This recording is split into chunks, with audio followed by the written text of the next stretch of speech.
As we were speaking about earlier in the program, it was a tumultuous, is that a strong enough word? A tumultuous day in Ottawa yesterday. The Finance Minister and Deputy Prime Minister Chrystia Freeland resigned with an open letter in which she made very clear her differences with the Prime Minister. Throughout the day, a growing chorus of Liberal MPs called for Justin Trudeau to resign. The Prime Minister hasn't said much in response. Wayne Long is Liberal MP for St. John, Rothesay and New Brunswick, and Chad Collins is Liberal MP for Hamilton East, Stony Creek, Ontario. Both have been calling for the Prime Minister to go, and both join us now. Good morning.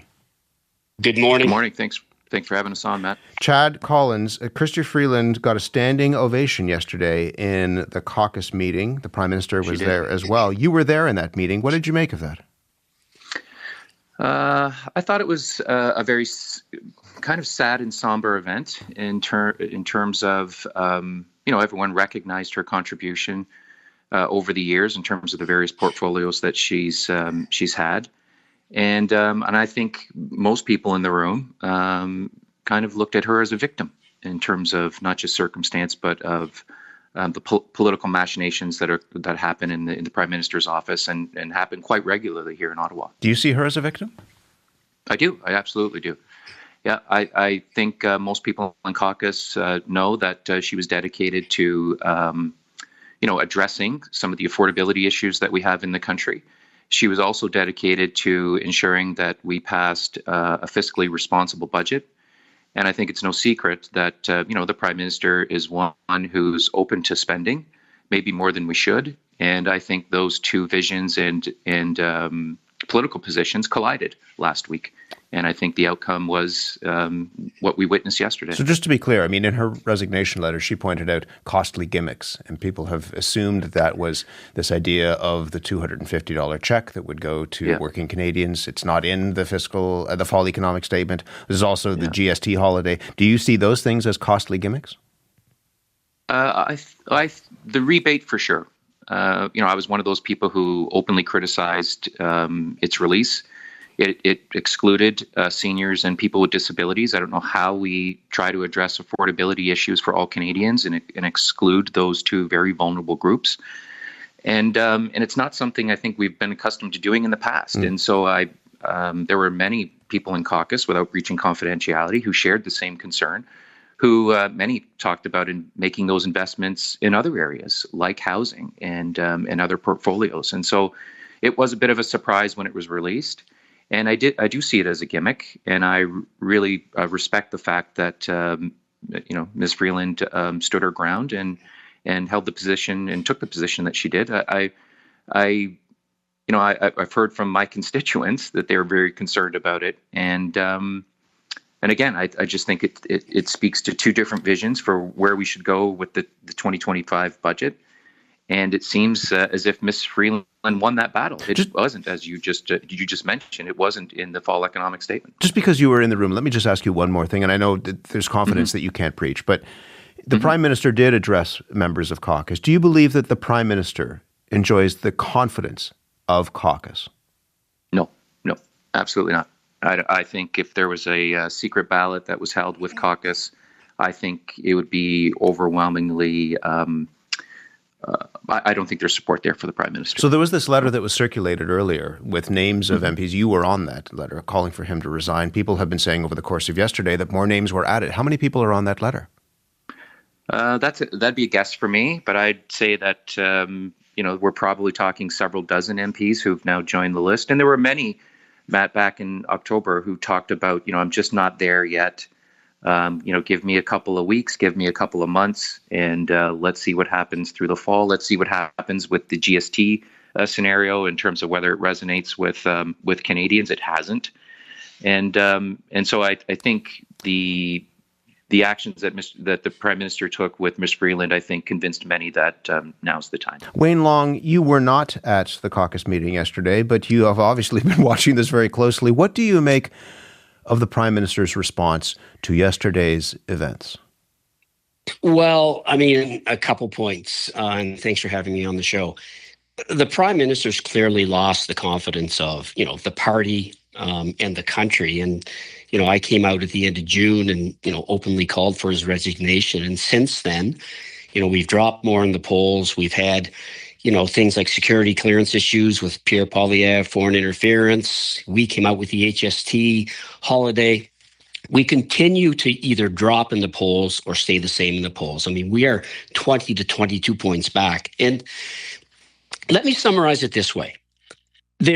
I wasn't in the room last night. I had house duty and I wasn't allowed to go. But there is no question that the Prime Minister feels he knows what's best for the electorate and for the country better than the electorate and the country. There's no question about that. You can see it in his tone. You can see it in what he says. He feels he knows best, and he also feels that no matter what is happening, come election time, it's going to be okay. If he's lost the confidence of caucus, if he's lost confidence of the party, why haven't more people put their names to that? Why aren't more people coming out? Why aren't cabinet ministers beyond Chrystia Freeland saying that they don't have confidence in him? I've learned this before. I've come out, against government in a few different situations over the past 9.5 years. And, it's just human nature. A lot of people talk the talk. A lot of people are, somewhat sincere in saying, I support you. I've got your back. But, when push comes to shove, a lot of people still just take that pause. They don't want to take that extra step. And, to me, the Prime Minister is clearly living in a delusional, false reality. Those around him are doing him a disservice. And, I'm openly calling on ministers, more ministers. I mean, obviously, Chrystia Freeland, with that letter, the bluntness and the directness of that letter, the timing of that letter, that was a direct vote of non-confidence in the Prime Minister. I mean, you can't be any more direct than that. So my hope is that more ministers will speak up. Like, look, Matt, in the lobby, if I don't get the wink, wink, nod, nod, attaboys, pat on the back from my colleagues, including ministers for the last 4 months, I get them every day. So now is the time for ministers who know what's right, who know what we need to do. Like, we are heading for destruction as a party if we continue with Justin Trudeau as our leader. Chad Collins, the Prime Minister made his pitch to caucus last night, and again, not asking you to break any confidence, but is your sense that he is considering what you and Wayne Long are saying? Yesterday, I mean, some of your fellow MPs came out of that meeting saying that he's staying. Yasser Naqvi said that he believes the Prime Minister is staying on. So is your sense that Justin Trudeau is listening to what you're saying and what you've heard over the course of the day? Well, it's anyone's guess, Matt, at this point. I mean, no one knows what's in the Prime Minister's head from one day to the next. And I was always one who would say to my colleagues that I think the Prime Minister will know when it's time to go. And I was wrong. I'm not certain, as Wayne just alluded to, I'm not certain that the Prime Minister does know when it's time to leave. And one thing I'm aware of, being in politics as long as I have been, and you and I are relatively the same age, through my life, I look at all of the prime ministers who've served Canada, and that there's an average length of time in office that Canadians have given them. In terms of, his dad was in for 11 years, Mr. Mulroney was in for 9, Mr. Chrétien was in for 10, Harper was in for 9. Right? There's some very common numbers there in terms of 9 and 10 years, and I think history tells us that organically, Canadians desire change after that 9 or 10 year mark. And we're at that point. And, I think he certainly knows history, and no one's won four mandates in a row since Laurier. I mean, that's 100 years ago, over 100 years ago. And so I don't know what's going through his head. And I think, we have a chorus of calls from across Canada, not just from our constituents, but from our colleagues asking him to leave. And I think we're well past that point now. And the more time that, that we lose going into the new year, the less time we have to properly prepare for his successor, and for someone to come forward, not just to the party, but to Canadians with a new vision in terms of, what does the 2025 mandate look like for us? And I think, what we fear is a Poilievre government, and he was in my municipality recently as part of his Make Canada Great Again tour, and he talks about fixing the budget, and we all know what fixing the budget means. It means cuts to social programs. It means defund the CBC. It means all kinds of things, right? And so that, I think, is what's motivating a lot of members. This isn't self-preservation. This is about what's possibly coming in 2025. And I think it's incumbent upon us, as Wayne has alluded to do everything within our power to ensure that we put our best foot forward. Wayne, we're just about out of time. There may be a little bit of self-preservation in what some people are saying, because the polling would suggest that many Liberal MPs will lose their seats. But you suggested that this is also about the party. What sort of damage did yesterday, the events of yesterday, from the letter by Chrystia Freeland, but also what unfolded after that letter came out, what sort of damage did that do to your party, do you think? Just briefly.